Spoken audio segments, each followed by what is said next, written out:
La casa del abuelo. ¿Qué pensarían si, el lugar donde viven, el lugar donde se sienten a salvo, tranquilos, seguros, de la nada se transforma en un lugar peligroso, lleno de sufrimiento y terror? Pues, esta noche, Joel Montes nos cuenta lo siguiente. Antes de comenzar, me gustaría que no se mencione el lugar donde pasó lo que estoy por relatar. En el año 2007 me había ido a vivir con mi pareja, ella había comprado una casa al sur de la ciudad, nos pusimos de acuerdo y me convenció de vivir con ella, ya que yo recién me había independizado de mis padres, aunque mi suegro no estaba de acuerdo con que viviéramos solos los dos, así que envió a su otra hija a que se quedara con nosotros. Ella era menor que mi pareja, pero muy agradable, nos daba privacidad, casi nunca estaba en casa, así que mi pareja y yo convivíamos bastante. Así transcurrieron varios meses, teníamos también un emprendimiento, en lo que era el garaje de la casa, montamos una pequeña tienda de comida, vendíamos dulces, frituras, refrescos, y de vez en cuando algunas frutas, era un buen negocio, nos turnábamos, los días que ella trabajaba yo atendía la tienda, y cuando yo trabajaba ella atendía la tienda, fueron unos 4 meses en los que todo marchaba bien, conseguíamos unas muy buenas ganancias, no nos hizo ricos, pero sí nos ayudó bastante. Además de que yo trabajaba y estudiaba, mi pareja solo estudiaba y atendía la tienda de la casa.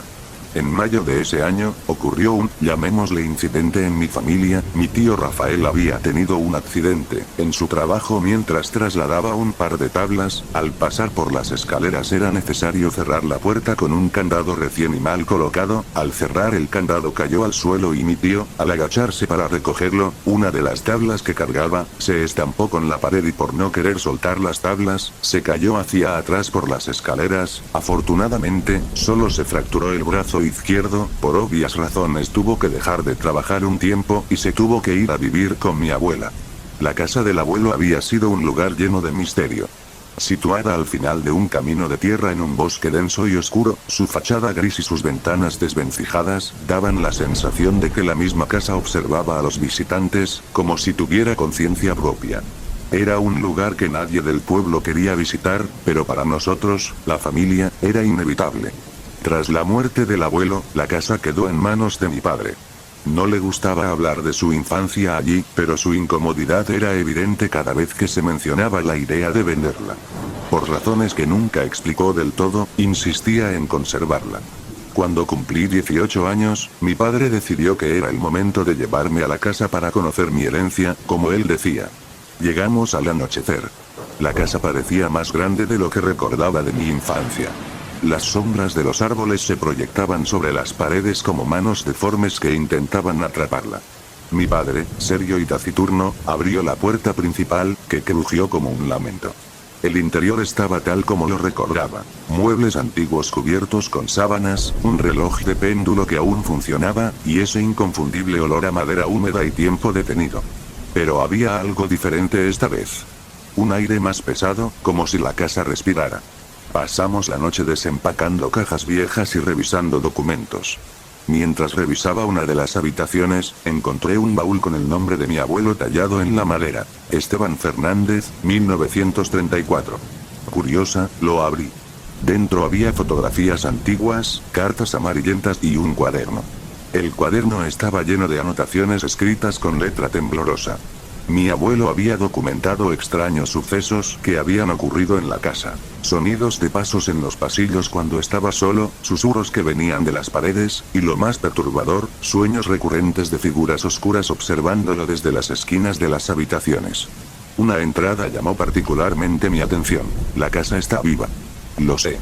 Siento su mirada en mí. No quiere que me vaya, pero tampoco quiere que viva. Hay algo en el sótano. Algo que nunca debí despertar. El sótano. Apenas terminé de leer, sentí un escalofrío recorrerme la espalda. Mi padre entró en ese momento y me encontró sosteniendo el cuaderno. Su rostro palideció. ¿Dónde encontraste eso?, preguntó, arrancándome el cuaderno de las manos. En el baúl del abuelo. ¿Qué quiso decir con lo del sótano? Mi padre evitó responder. Esa noche, sin embargo, no pude dormir. Escuché pasos en el pasillo frente a mi habitación, pero cada vez que me asomaba, no había nadie. Más tarde, un golpe fuerte resonó desde abajo, como si algo pesado hubiera caído. Decidí investigar. Con una linterna en mano, bajé las escaleras hasta llegar al sótano, cuya puerta mi padre había cerrado con llave. Sin embargo, ahora estaba entreabierta. Un olor a humedad y algo más, algo metálico y nauseabundo, me golpeó de lleno. El sótano era más grande de lo que esperaba, con paredes de piedra y estanterías llenas de frascos antiguos. Pero lo que realmente me llamó la atención fue un círculo dibujado en el suelo, hecho con una sustancia rojiza que aún parecía fresca. Dentro del círculo había símbolos que no reconocía y una pequeña caja de madera. Cuando me acerqué a la caja, el ambiente cambió. El aire se volvió frío, y sentí que algo, o alguien, estaba detrás de mí. Me giré rápidamente, pero no había nadie. Respiré hondo, abrí la caja y encontré un mechón de cabello oscuro atado con un hilo rojo. En ese momento, escuché un susurro, bajo y gutural, que parecía venir de todas partes. No debiste venir. Las luces de la linterna parpadearon y se apagaron. Un pánico helado me invadió mientras sentía que algo se movía en las sombras. Corrí hacia la puerta, pero antes de salir, vi una figura alta y oscura, con ojos como brasas ardientes, mirándome desde el círculo en el suelo. Subí las escaleras gritando y encontré a mi padre esperándome con una expresión de terror. «Te dije que no bajaras al sótano», me gritó. Esa noche, mi padre me contó la verdad. La casa del abuelo no era solo una casa. Había sido construida sobre una especie de altar antiguo, un lugar donde se realizaban rituales oscuros mucho antes de que la familia llegara allí. Mi abuelo, en su curiosidad, había tratado de desenterrar los secretos del lugar, pero solo había logrado despertar algo que nunca debió ser perturbado. Salimos de la casa esa misma noche, pero algo nos siguió. Los pasos en el pasillo, los susurros en las paredes, ahora están en nuestro hogar. La casa del abuelo quedó abandonada, pero sé que está esperando. Porque lo que despertamos no se quedará allí para siempre.